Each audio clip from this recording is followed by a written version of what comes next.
Imagine walking into a stadium where hope has been silent for weeks, and suddenly hearing it roar back to life. Imagine a team that's been doubted, mocked, written off, finally punching back. That was the Atlanta Falcons today. This wasn't just a win. This felt like a heartbeat returning. The Falcons didn't survive a game. They took it, 24-10, against a rival that has haunted them for years. And for the first time in a long time, you could see fire in every player wearing red and black.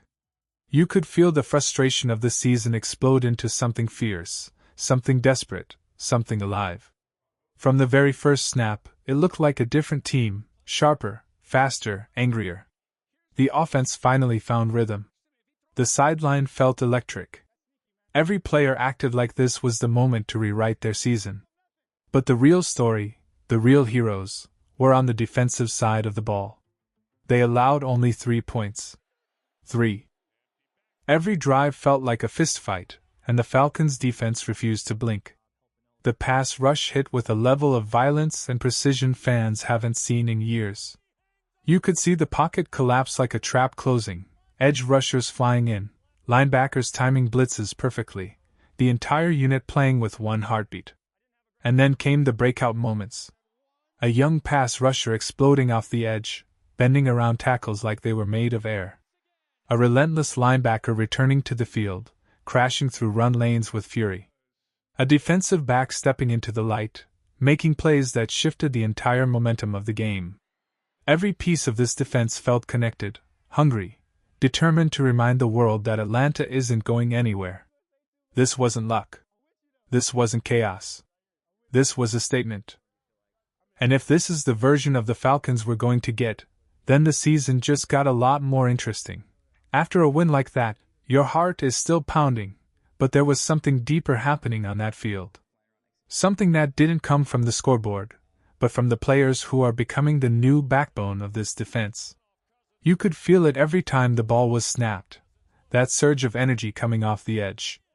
One young pass rusher, raw and explosive, turned the field into his own proving ground.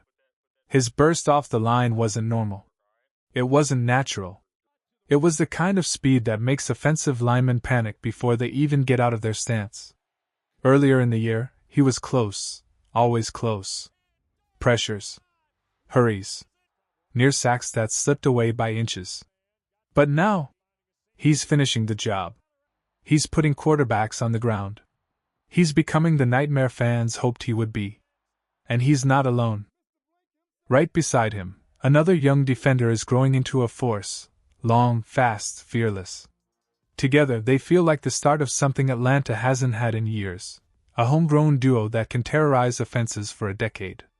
But the real shift happened when a veteran presence stepped back onto the field, a player whose return changed the entire tone of the defense. He wasn't loud. He wasn't flashy. But every time the Saints tried to run, he was standing right there, like a wall that refused to break. And the crazy part? He played with one hand basically taken away from him. Wrapped. Clubbed. Heavy. Yet he moved like nothing could slow him down. He thumped ball carriers. He clogged lanes. He barked out adjustments. He steadied everyone around him. You could see it in the players' eyes. When he was on the field, they played faster. Stronger. Confident. He was the anchor in the storm, the calm voice in the chaos, the one who handled the dirty work so the young stars could shine. And just when you thought the defense had shown everything, another player stepped up. A quiet defensive back who's been fighting for respect. A fighter who refuses to disappear.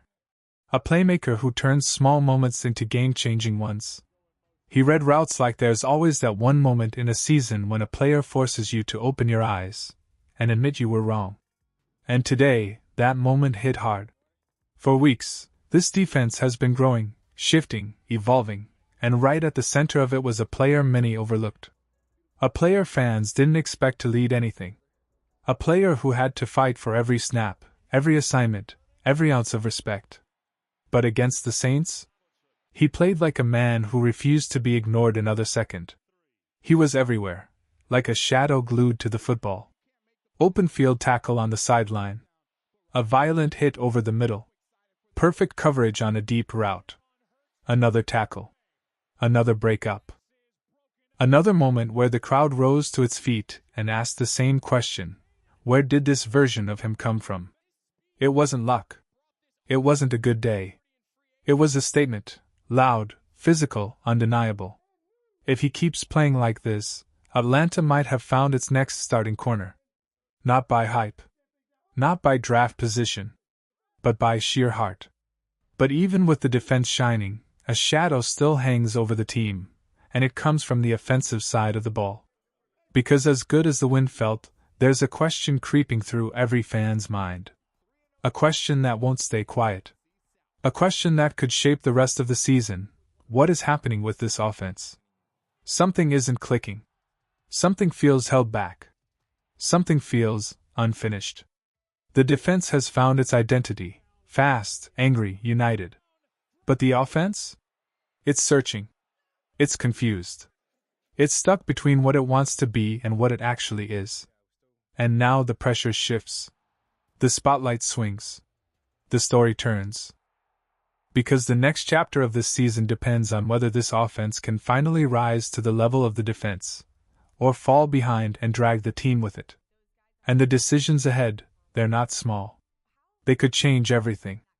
The win felt good, no doubt about it. But anyone who watched that game closely knows the truth: the Falcons didn't play perfect football. Not even close. And sometimes, the most important part of a story isn't the victory, it's the flaws that nearly cracked it. Because this team, for all its heart, is still learning who it really is. The offense stumbled. It hesitated. It tripped over opportunities that should have turned into points. And in those moments, you could feel the entire stadium hold its breath. There were plays that made fans want to scream. A dropped ball that should have been a spark. A forced throw that turned into disaster. Timing that felt just a second too slow. Some players flashed brilliance one moment, and vanished the next. And that inconsistency, that emotional whiplash, is what drives fans insane. The quarterback wasn't terrible, but he wasn't sharp either. He delivered when he needed to, but he also made mistakes that nearly swung momentum. The grounding penalty. The missed throws. The hesitation. The pick six that left everyone pointing fingers. Whose fault was it? Was it the throw? The route? The catch? Maybe it was both. Maybe it doesn't matter. Because mistakes like that can break a game open, and the Falcons know it. But here's the real tension. This offense doesn't need to be extraordinary right now. It just needs to be reliable. It needs to match the fight the defense is giving every single snap. And that's where the pressure builds. This coaching staff understands the weight of this moment. Fans do too. A win hides the cracks, but it doesn't erase them. And somewhere inside the facility, behind closed doors, every player on that offense knows the truth. If they don't clean this up, the season will slip away in slow, painful inches. But if they do, if this unit finally grows into the identity the defense already found, then this team could become something dangerous. Something real. Something the league won't be ready for. There's something you learn after watching football long enough. Some quarterbacks break when they make a mistake, and some quarterbacks get sharper. And today, after that early disaster, the Falcons veteran did something only the tough ones do. He stood tall, shook it off, and started dealing. He hit throws with confidence. He took command. He dropped a deep shot that finally made the crowd explode. But here's where the story turns. Because the moment that deep ball left his hand, every Falcons fan felt the same question rising. Why does this offense look so different depending on who's under center? It's not subtle. It's not hidden. It's right in front of our eyes. With the veteran at quarterback, the Falcons lined up under center again and again, something we rarely saw earlier this season. The rhythm changed. The playbook opened. The runs felt more decisive. The action felt smoother. The entire offense breathed differently. And that raises the uncomfortable conversation nobody wants to avoid anymore. Maybe the issue isn't the system. Maybe it isn't the play design. Maybe the system is simply being built around a young quarterback who isn't ready for everything the coaches want to run. A shotgun-heavy attack. Option looks. Quick reads. Simplified spacing. It all points to one truth fans are whispering but afraid to say. Maybe the offense looks this way because the young quarterback can't yet operate the full playbook. Not under center. Not with NFL timing. Not with the complexity this team wants to use. And let's be honest, the league doesn't sabotage its own players. Coaches don't waste games. Nobody is trying to hold anyone back. That's not how this works. This isn't tanking. This isn't a conspiracy.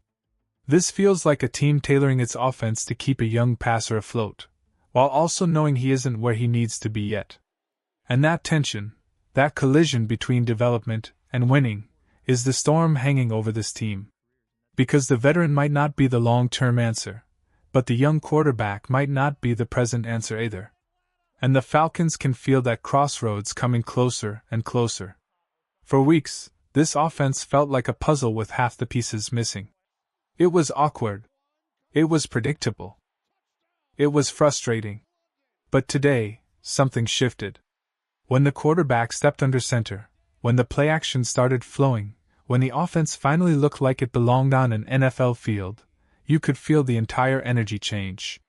No, it wasn't perfect. Far from it. But it was different, and sometimes different is the first step toward better. And that difference brings us right to the question nobody can outrun anymore. What happens next with this quarterback room? Because if the offense keeps moving like this, cleaner, sharper, more balanced, the conversation becomes unavoidable. It doesn't matter who you like. It doesn't matter who you believe in. It doesn't matter who you argue for online. What matters is what the field keeps telling us. And today, the field spoke loudly. But let's be honest, even with the improvements, this team isn't suddenly a powerhouse. Not yet. The Falcons didn't beat a contender. They didn't knock off a giant. They beat a struggling rival, a team currently fighting its own collapse. And that's okay.